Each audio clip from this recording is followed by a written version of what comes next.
Well, they're something, ain't they? They are pretty. Yeah, they are pretty.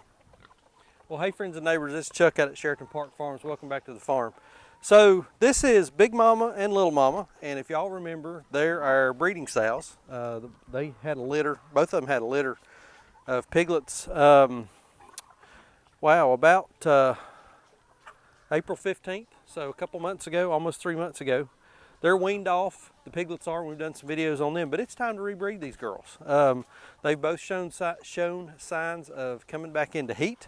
We've ordered some semen for them, so we're ready to do our artificial insemination. So today's video, we're going to talk about why we do artificial insemination. We're going to show the equipment and the supplies that you need to do that, and we're actually going to do an insemination on probably Big Mama here. So stick around with us and let's talk about inseminating pigs and growing your herd.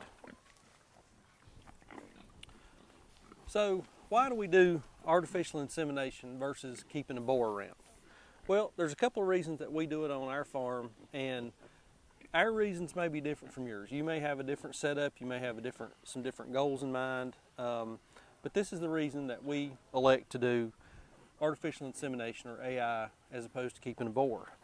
Number one, we're kind of limited on space in terms of the amount of ground that we have that we can run pigs on. So to keep a boar would require a fair amount of space. They would need their own area, because we don't want to leave them in with the girls all the time, because we want to control when we have piglets and whenever we don't. So keeping a boar, there's an expense involved, there's housing involved, so we elect not to keep a boar around. We elect to do AI instead. So another reason we choose to do AI, or another benefit of doing AI, is that we can really control the genetics of the piglets. For example, if we decide we want to breed one of our sows to a Duroc this time and get 50% Duroc piglets, then we just order Duroc semen. If we decide we want to breed against a Berkshire, we order Berkshire semen. So it gives us a lot of different opportunities to mix some breeds and kind of play with and determine what the best mixture of piglets is going to be for that end product, to make sure that we've got a good product for customers. Also, it gives us the ability, if we had one boar around, we would have to be really, really careful about inbreeding or line breeding.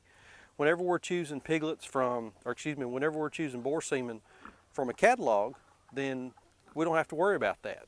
If we bred to ABC boar before, we got piglets on the ground, we know we don't want to breed that piglet back to that boar. So we can be really, really specific and not have to worry about line breeding, inbreeding problems, and that kind of thing. And so the last consideration for doing AI, and it all really boils down to this, is convenience. We control exactly when we're going to be farrowing piglets out on pasture. Since we do farrow out on pasture, we want to make sure that we're not doing it whenever it's super, super hot, and we also want to make sure that we're not doing it whenever it's really cold. So it gives us a lot of options to be able to fine-tune when we're going to have new piglets on the ground, so that we don't have to worry about extremes in temperature. But overall, it comes down to it's a convenience thing. We don't have to manage the boar, we don't have to have the space for the boar, we have more selection on our genetics, and we can choose exactly when we're going to have piglets. So once you've determined what your gilt or your sow's heat cycle is, and you know the day that they're expected to go into heat, and again, that's every 21 days, and you know, we'll show Big Mama here what her standing heat looks like in a minute. But once you've determined that, you got to get your supplies and you got to get everything together. One thing we use, this is Hogmate brand. We order this off of eBay, and I'll post a link down below. This is a boar spray, boar odor spray. And what we found is, if we spray the sows or the gilts during their heat cycle, this will typically cause them to go into a standing heat right there in front of you. So this works really, really well to help determine their heat cycle, and also it helps to kind of get them in the mood whenever it's time to do the insemination. Next thing you're going to need, to get you just a tube of regular KY jelly. You can pick that up at Walmart or your local supermarket, wherever you get that kind of thing at. And then when you reach out to your supplier, and again, we use Shipley Swine Genetics up in Ohio, and we'll post a link to their website down below as well. Be sure that you get some insemination rods, and we buy these whenever we order, every other time or whatever.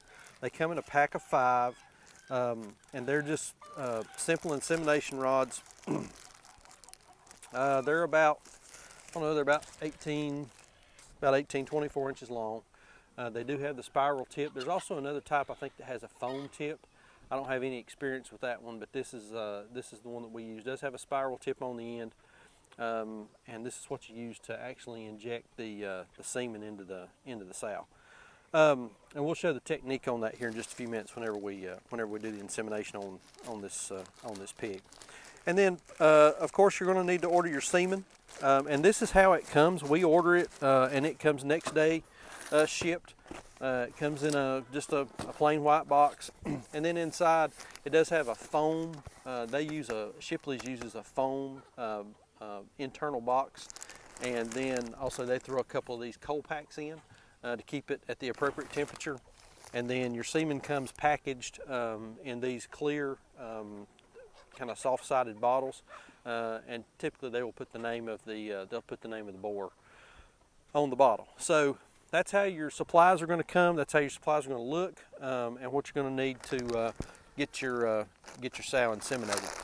Some folks will, and we have in the past, use a washcloth just to clean her vaginal opening off before they do the insemination. In nature, they certainly don't do that. So I mean, something you can do if you want to, but something else to think about. So boar spray, KY, insemination rods, and your semen, and that's really all you need.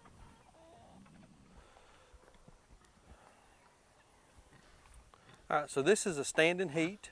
You can see she's standing perfectly still. Normally a sow or a gilt will not let you sit down on her back like this. And so Saunder's going to insert that insemination rod, again pointed upward toward the sow's back. Go in a little ways, going to meet resistance, and then she's going to give it a little bit of a counterclockwise twist. And we're going to have to run little mama off. Watch out, watch out, watch out, watch out, watch out. And then once you get it in there, you'll kind of feel the end. These bottles got just a little simple twist top on them. Just twist the top off. And then the semen goes in the end. And then it's just a real gentle, just do a real gentle squeeze. It'll take you a couple of minutes to get the full dose in there. And you may get a little bit of leakage. That's normal. But just a real easy, gentle squeeze. Be sure to shake this, and I did. Be sure to shake it before you use it, just to make sure all the contents are mixed in good. I'm sorry?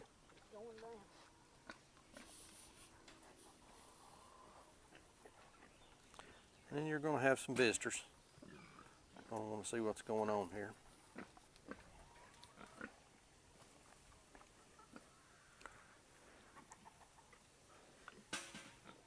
She is definitely accepting.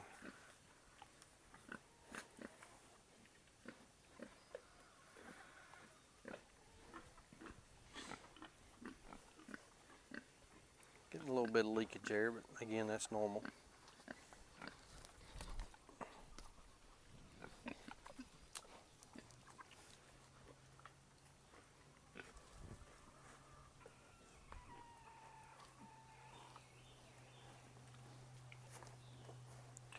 Sometimes they'll move a little bit on you, but you just got to kind of hang in there with them. Go for the ride.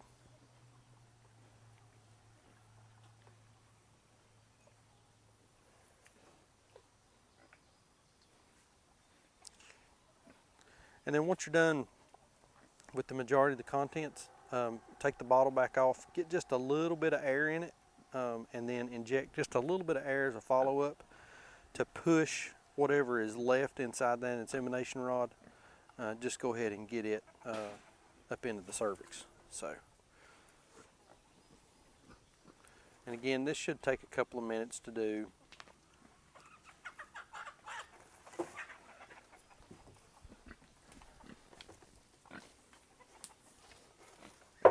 And she's moved a little bit. Something had to come off of her. Finish it up. And I don't guess you have to sit on their back. It's more of a natural feeling for them to have that weight and that pressure on their hindquarters. And that's it. That's insemination. Well, that covers AI, why we do it, the equipment that you got to have, and then the process for doing it. And based on the calendar, we should be having piglets from Big Mama here around October the 17th. So 3 months, 3 weeks, and 3 days. And hopefully we'll have some nice piglets on the ground. By the way, we inseminated her with a boar named King Cobra, and he's a full-blood Duroc.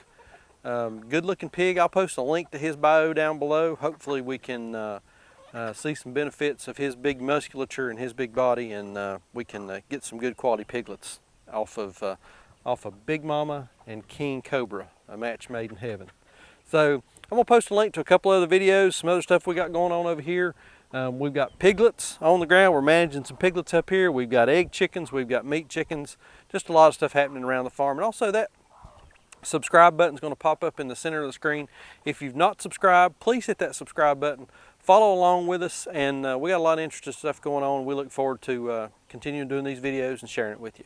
Appreciate y'all watching. We'll see you on the next video. Thanks.